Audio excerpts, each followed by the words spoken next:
JD, dude, how you doing? I'm doing really well, Nolan. I'm super excited to be meeting with you, seeing you. Uh, This is great. I missed you yeah, so much. Man, so you are an incredibly talented singer and songwriter out of Visalia, California. Um, and you just released your brand new EP, Into the Woods, on November 10th. You hosted your own virtual release show for it on Instagram and Facebook. Would you say those are the easiest platforms for you to connect with your fans? yeah, I'd say so. I think that Facebook and Instagram, I like everybody's used to it, and I'd say like I would use the word fan loosely. I think that everybody that listens to my stuff are my friends, even if I don't know them, you know. So Still so with fans, dude. Still fans. yeah, so everybody with that I think is used to those platforms, and I'm knowledgeable of them, so I'd say it's just the easiest. Nice, nice. Uh, you and I met back when you were in a couple local metalcore bands. And would you say the writing process is easier now as a solo artist, or do you kind of miss having others to bounce ideas off of? Shoot, yeah. I the last two metalcore bands that I was in, I had some awesome people to write with. So where I think that my writing process in a band is a little different because I like to kind of latch on to the people that I'm working with, you know. So I want to work to their strengths and sort of uh, help with the songwriting process. I wouldn't say that I was a core writer in those bands, but more so I was coming in and saying, hey, what if we kind of added this little flair here? And I don't know, I think when I was in those bands, it was all about the flair. You know? Nice, So definitely. I can attest to that. You had flair at every single one of your sets.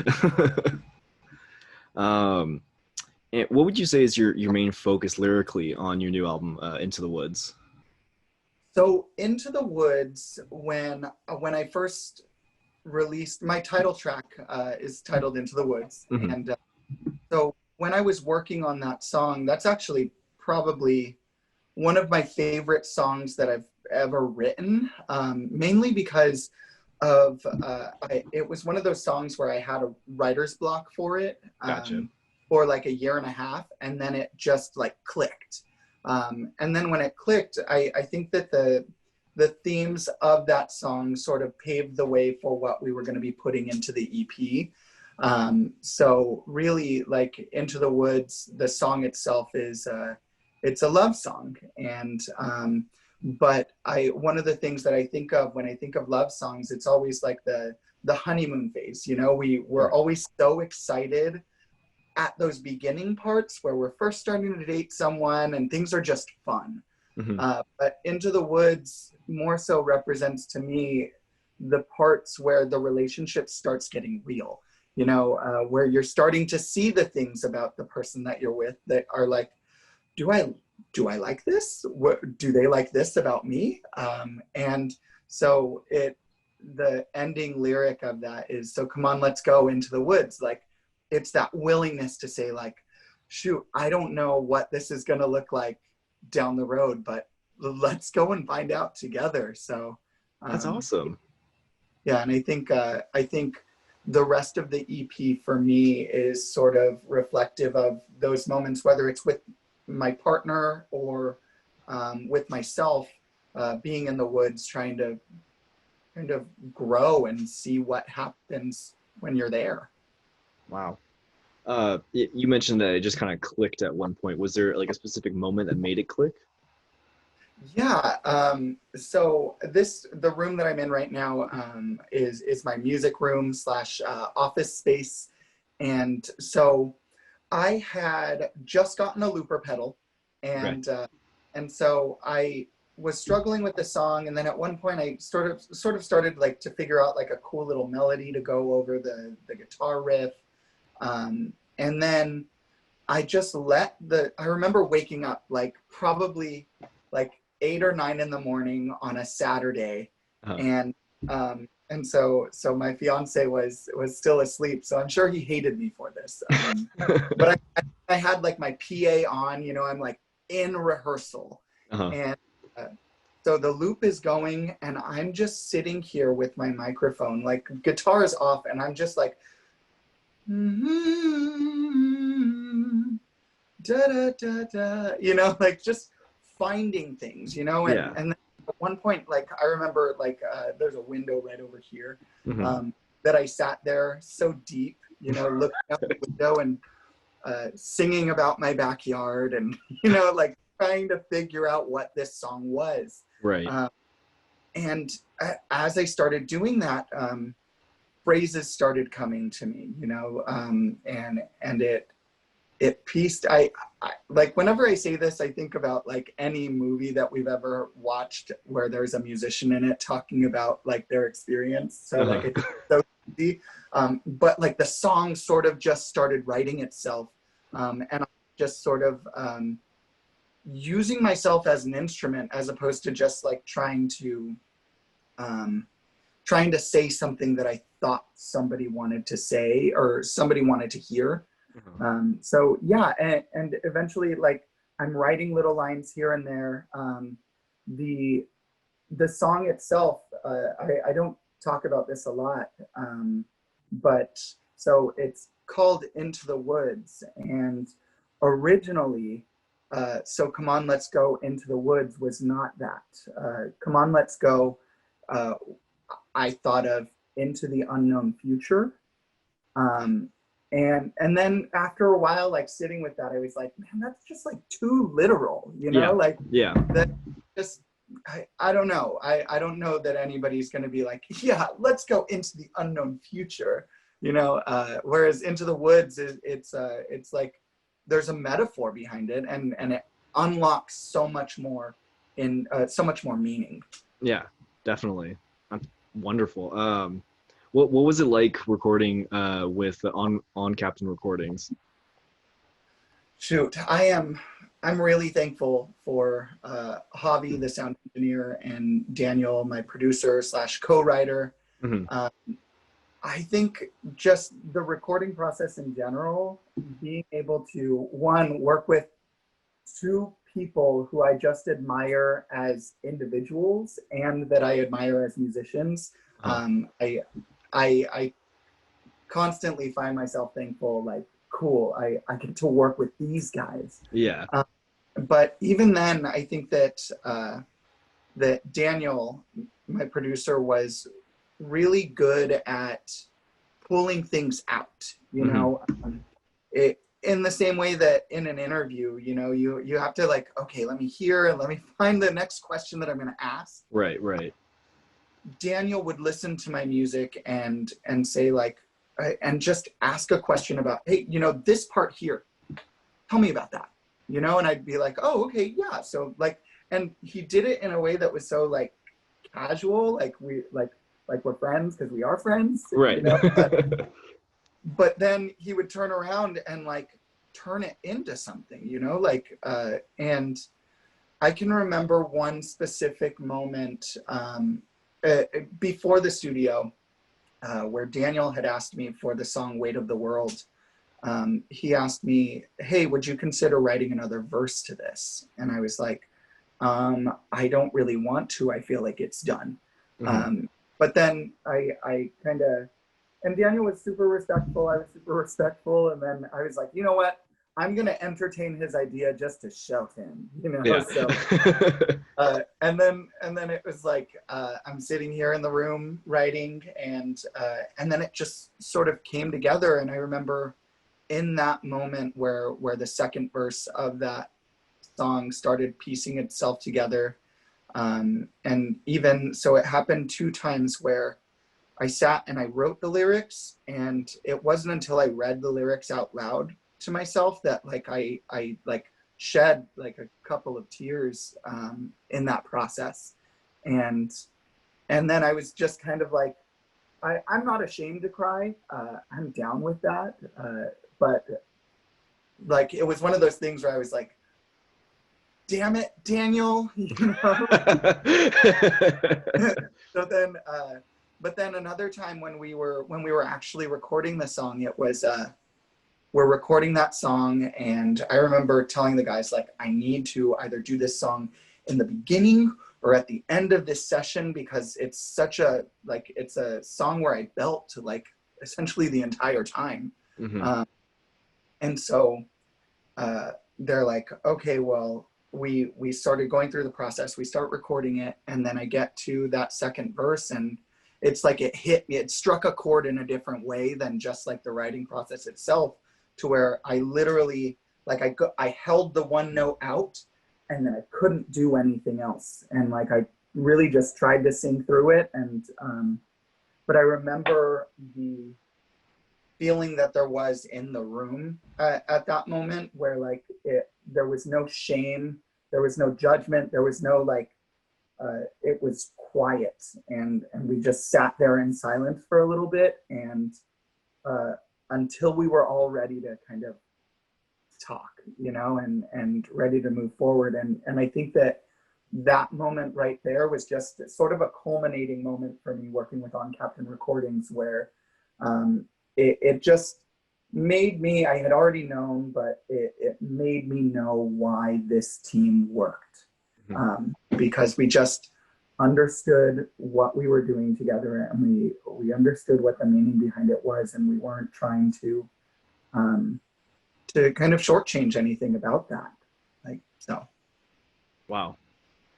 That makes me miss fucking Daniel and Javi so much.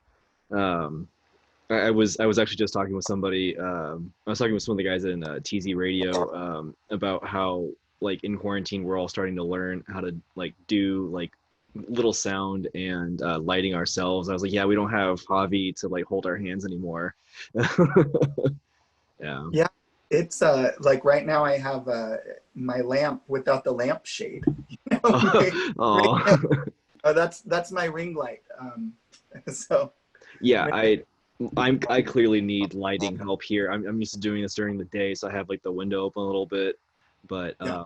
it's got all my lights on, and I'm backlit as hell. Anyways, um, so what music inspired you when you were in a band, and what would you say mainly inspires you now as a solo artist?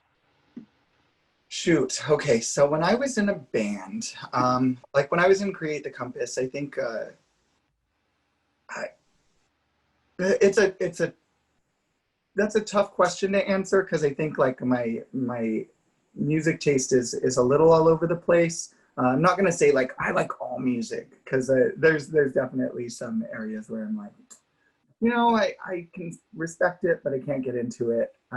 But I think back when like Create the Compass, Here They Lie days, a lot of stuff that I was listening to were things like, I mean, from Regina Spektor to Bon Iver, which totally doesn't make sense, but it was just, I think that was my drive. Those were driving factors in wanting to be a musician, not just wanting to play in a metal band.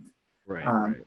so, but even before that, I remember I always got into like, uh, I'm sure there are like technical terms for it, but I liked getting into the weird metal, you know, like experimental metal, or like math core, if you will. So Right, like, right. love the Number 12 Looks Like You, and just the angle that they came from with writing, even though I wouldn't call myself like a math core writer in any way, Right, right, right. but in just being able to piece together things that sort of don't make sense, but doing so in a way that's going to sort of help drive the band, but give you something to remember. So, and I think even like Bon Iver and Regina Spektor do that in their respective genres, with Regina Spektor and just how she pieces together melodies, and in the way that she phrases things, and Bon Iver in the, I just like think of his technical ability, with, especially with like, when I think of electronic music, I think a lot of like techno and stuff, but like I think that he incorporates like sort of electronic elements into Oh, for this sure. slow style. And but I'd say now, more recently, with my singing and songwriting, lately I've been into this artist named Benny. She's from New Zealand. Okay. She is, I found her on TikTok. So Nice. do TikTok for that, because I remember I called one of my friends. I maybe had a little too much to drink, but I called my friend and I was like, look, Benny, dude, okay? And he's like, yeah, I know you sent me songs by her. Yeah, she's good. And I'm like, no, she's my girl. She is my girl. And then I woke up the next morning and my friend calls me back and he's like, hey, so you were like, she's my girl, blah, blah, blah. And like, I'm like embarrassed and being like, oh my God, like, I can't believe I did that. But then I was like, but seriously though. Yeah. So it wasn't like this thing that like I wholeheartedly regretted, you know? Right, It was right. just, so her style's a little more, wouldn't even know what to classify, but definitely an indie style, kind of, I'd say like surfer vibe. But what I was doing was like, I was going on walks. I got into Benny like sort of at the beginning of quarantine, and like going on these walks and like whistling her music throughout like the neighborhoods that I was walking through. And I think I just like, where you can walk and do this at the same time, it's like, yeah. This it, you know? So yeah, a little bit of Benny.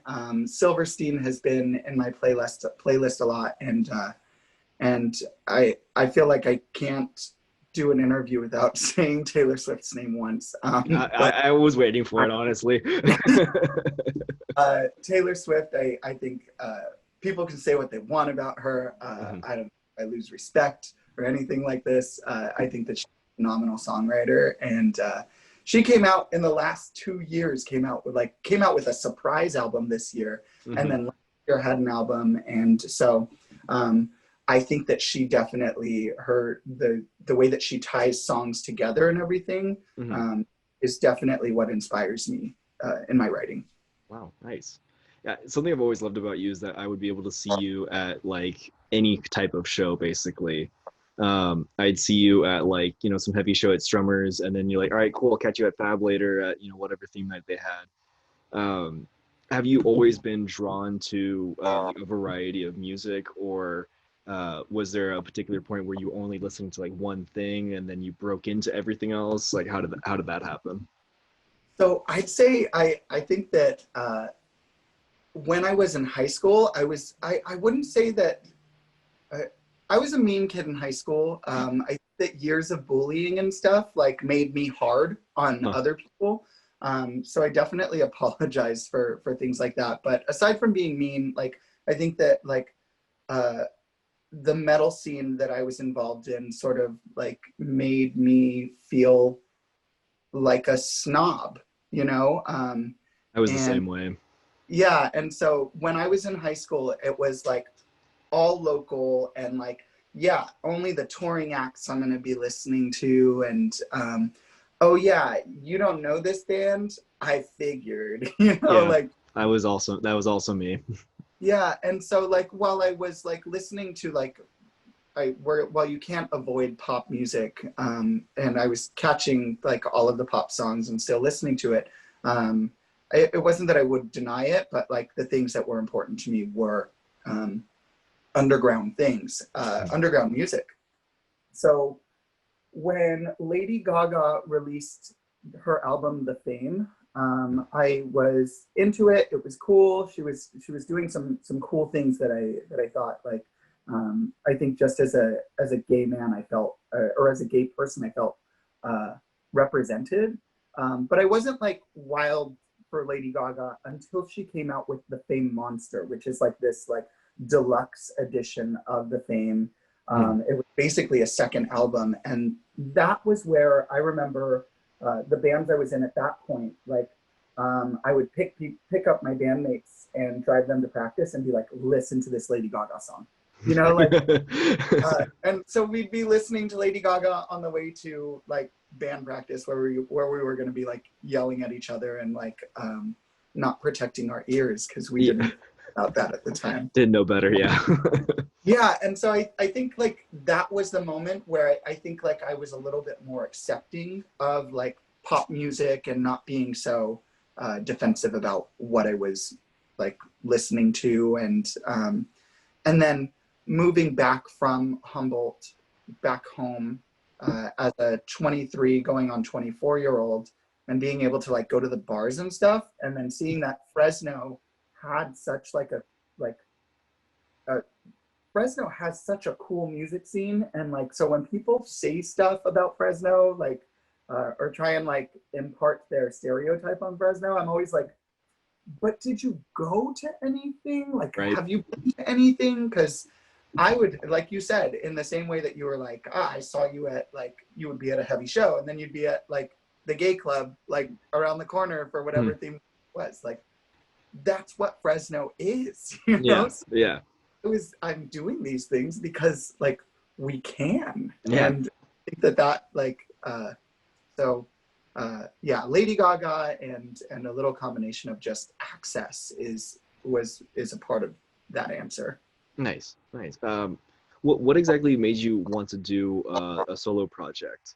Were you just having ideas on your own and you just wanted to explore it, or how'd that happen? When I was in high school, I like aside from being in metal bands, I never owned my own equipment until I was, well, Sergio bought me a guitar when I was 20. So that was like my first guitar because I was with my sisters before then. But like amps, bass guitars when I played it, keyboard when I played keyboard in a band, like all of that was just people letting me use their stuff. So I'm writing metal songs on an acoustic guitar, but then I'm also like, let me explore this sound. Like, and so I started writing solo music like when I was in high school. And even when I was in high school, I started a solo project called Furtive Monologue, and the Despised Icon song. I was sitting there, I was like, that sounds really familiar. Yeah, so like that's awesome. It was like I tried it and I didn't have the like know-how or the technical ability. So like even then I would play shows and I'd be like, man, I suck, but like I'm putting the shows on, so you know, I might as well. And so then I think when I was in Create the Compass, that's when, because Create the Compass was having me do singing vocals. And so I started to get more confidence with my singing to where I think my control was getting better, and I was starting to become or see hints of a technical singer. And then at that point I was like, no, I think that wherever this goes, like I have this music and I want to put this out, and maybe it's attention seeking, but like I want to be a front man, you know, like I want to. No, there's nothing wrong with that. Yeah. So I think that helped Create the Compass, and being able to have singing parts in it really built up my chops. And then I was like, let's do this, let's go for it and see where it goes. Nice. I'm happy you did it, dude. It's amazing hearing you come from, you know, like the metalcore bands and like the duality of being in a metal band and then doing a solo acoustic set. I think it's great. What was the inspiration behind Daisy Crew? So I actually, Daisy Crew is, I love daisies for one, and it's like a sort of like a super throwback. My mom is an in-home care provider for elderly people, and she's been doing that since like as long as I can remember, probably my whole life. And so growing up, they're like each, like I'd say more so for like my brother who's a year older than me and my little brother. We all grew up and we had grandmas, you know, like other grandmas where so they would my mom would like bring us over, and I remember my grandma Hill, when I was about 6, 7 years old, I'd say, I would ride my bike across town, either with my brother or by myself. And she would ask that we would water her garden. And so I would go, and like, it was all this, like, it was a huge like garden filled with flowers and all these different plants. And the daisies weren't the ones that like had this big section or anything, because daisies usually are just kind of like, they're not like centerpieces to a garden or to a bouquet of flowers, you know? Right. But I always just loved the simplicity of them and the pureness of what they look like. And so I've always loved, I think I would say that that's my favorite flower. And then eventually I was like, well, I want to make merchandise that has a daisy on it, you know? And then worked with someone to do that. Jose Navarez helped me with that. And so thank you, Jose. And but then it started to like, I was like, okay, is this my thing? You know, am I branding myself? And so as time went on, and like people would walk by the merch table and be like, I love that shirt. And it was literally like just a little daisy right here. And I was like, really? Okay, cool. Like people like it. It's a pretty flower, and it's easy to like. And then I started to think like, you know what, like, let's just say Daisy Crew. And honestly, okay, this is like, this is ridiculous too, but like, this just shows another way that like, I'm so invested in the metal scene. But I thought of like the like hardcore crews, you know? Like, yeah. I knew that's where it was gonna go. I was like, block letters, you know, the block letters with a crowd screaming into the mic, you know. I was like, yeah. Like, I love that, like, and I love being a part of that. And so it just kind of takes me to my roots of like what the scene that brought me in here.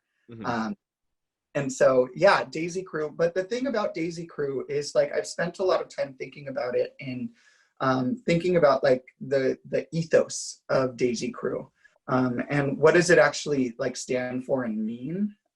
Because I can't just go around saying like Daisy Crew, and it not have any meaning, you know. So so I did start thinking about how like a daisy, like untouched, and a daisy as it is perfect as it is, you know. And so people that are within the Daisy Crew, or at least that identify with it, the one thing that I would want to impart on this, if it can be a movement, I'm just going to say a movement, is that it's about self-acceptance and acceptance of others. You know, we're all daisies, you know, we're all daisies in the field, and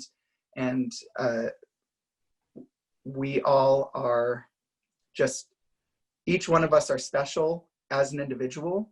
But you walk by a field of daisies and you're like, look, that's beautiful, you know, like, and so look at the collective here, and think about what sort of contribution that we make, whether it's to our music scene, or to our workplace, or to the person that we're like literally walking by in the grocery store.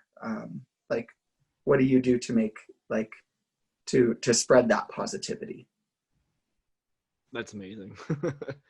Kind of switching gears here. You're getting married soon. How excited are you? Congrats. You know, thank you so much. It's actually, that's a tough one, you know. We're postponing the wedding itself. Right. And so I've actually like lately been kind of on like a little bit of a kind of, it sucks. Like, I think it sucks.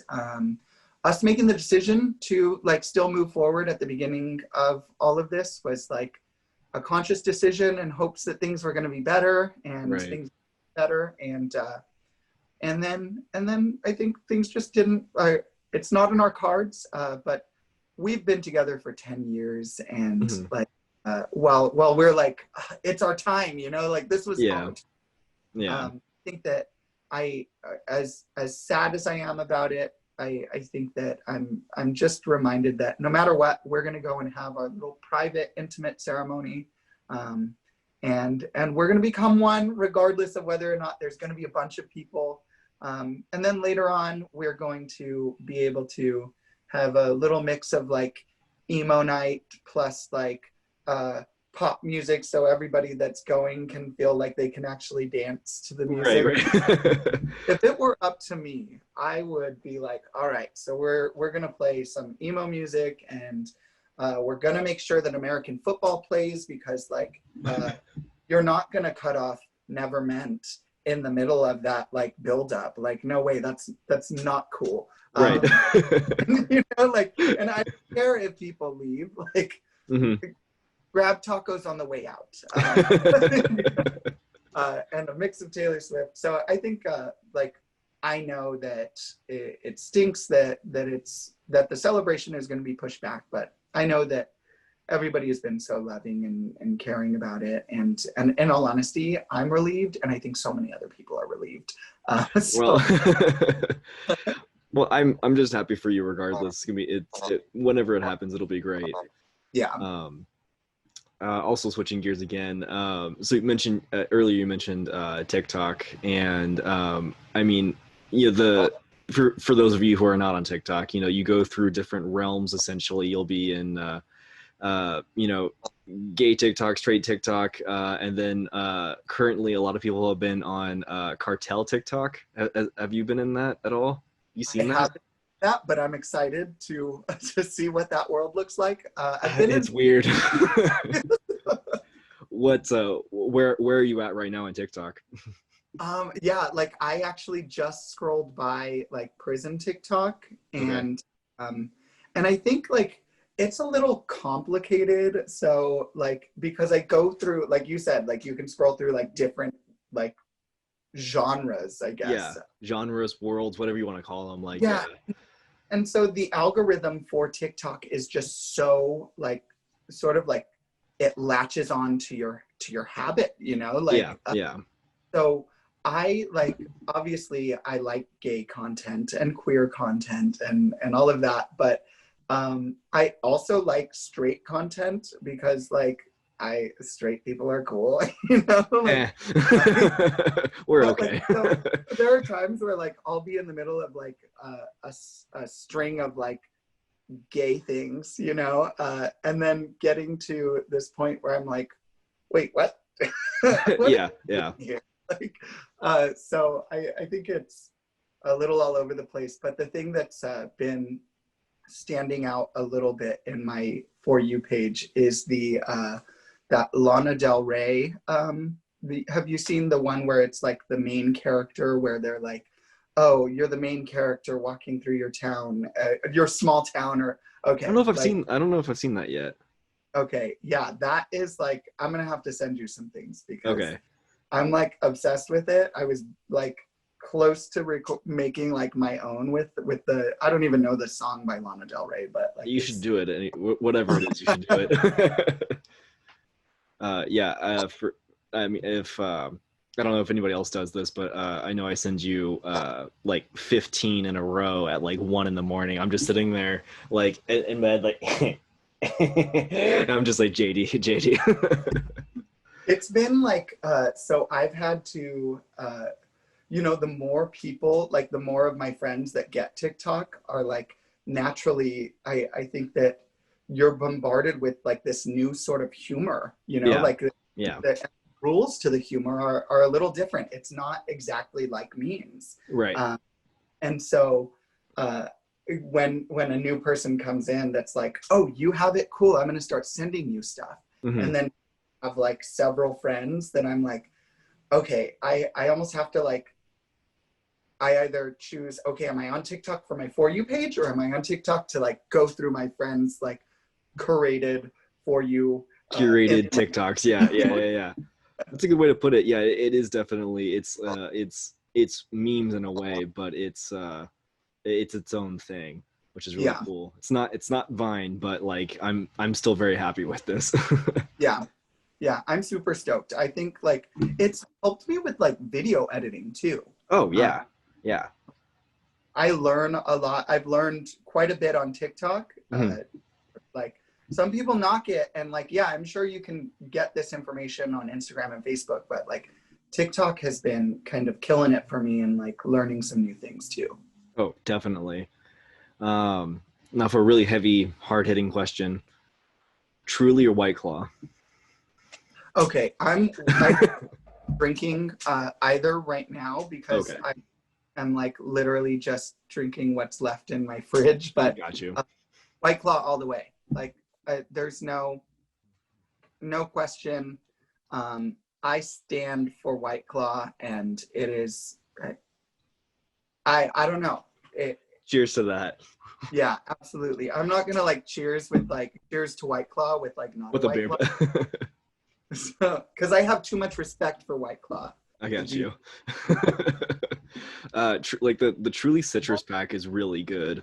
I don't know if you haven't had that yet, but I mean, yeah, White Claw. I mean, it's so like when it became popular, it was just such a ridiculous thing, like all the hype around it, and I liked it because like I would get a White Claw and it would either piss everyone off or make everyone laugh, and I mean, they don't taste bad. They taste pretty good. So like it was just like a nice little like entertainment all the time. And now it's just like, it's just a thing that I have now. Yeah, like so I'm glad that you say that because I think like I identify in situations like that. Like I think that part of me liking White Claw, I'm not saying that this is like a sole reason because I do just like the taste of White Claw, Right. but like you like somebody that's like even people that you don't know will say stuff to you, you Yeah. know, like Yeah, exactly. which Yeah. is so like it, and it more so like I've been in situations where I'm hanging out and I have a White Claw and somebody that I don't know will come up to me and be like, oh, you're drinking White Claw, blah, blah, blah. And I'm like, yeah, I'm drinking White Claw. Hey, oh, do you not like White Claw? They're like, no, I hate White Claw. And I'll be like, then don't drink it. Yeah. I'm What like, do you whoa. care? So like I hate to like feed into it, but at the same time I'm like, hey, like Yeah. I like and so some people almost like associate like this masculinity with your drinks, Yeah. of course, you know, like so they'll be like, oh, like I can't do White Claw, it's whiskey for me. And I'm like, you're like saying it as though like because I drink White Claw I can't drink anything else, you know? Yeah. It's and yeah, there's lots of people like I have known people like they're like, oh god, that's awful, and then like they'll drink a beer and then like, I mean, my stomach's not that great. I don't have washboard abs, but like I'll look down. I'm like, well, your beer gut would say that you would prefer a White Claw probably, and like I just like it's just like it's a form of like shit talk like all the Yeah. time, and it's not like a bitter rivalry yet or anything like that, but it's fun. It's a fun little thing. Yeah, I think that like I tend to like things that like maybe gets a lot of flack, you know, because like in Yeah. the same way White Claw like gets it, uh, don't bring up Fireball around people, like and Yeah. you know like and that's like a drink or I like Fireball, you know, Oh, wow. and yeah, and I've had, you know, some people are like, oh, I had one bad night with Fireball, and I'm like, I've had many, you know, Yeah. and I'm still down. I don't know. I think it's like I don't know. Maybe I like to think in the back of my mind, it's like it's because I'm always gonna root for the underdog, you know. Yeah. I can feel So this is I should stop getting on this tangent, but like I used to be the same way with Jaeger, which I know everyone in the world fucking hates, and like I'm not even gonna tell you that it tastes good, but like that was always like the only liquor I'd be able to drink without making a face. And I blame the years of Jägermeister sponsorship from all the metal bands I listened to. Oh, Because I had like Jägermeister posters on my wall for Darkest Hour, Shadows Fall, all of those bands. And I thought it was just like a metal thing that I had to do whenever I started drinking. And I was like, I actually like this. yeah, a good Jaeger bomb can go a long way. So It's fair. All right. Well, anyways, I have one last question for you. It's a pretty easy one. What is your favorite band, and why is it the British rock band Idols? oh my gosh. Okay. So did I tell you? I feel like you were probably the first person that I told when I saw them or like listened to them. Yeah, yeah. But shoot, I was what was that? Might have been like a year or maybe 2 years ago at this point. Something like that, yeah. Yeah. So I was at work one day and I have YouTube. I just like going on my computer. And at one point, so for those that like, or at least at one point when in the middle of the day, I'm like hearing this, like I'm not even noticing it because I'm doing my work. Uh-huh. And then I start to like listen to what's going on in the background, and it sort of sounds like, because the song was shoot, I forget the name of the song, but anyways, it's got this like drone sound in the beginning. It's called Colossal.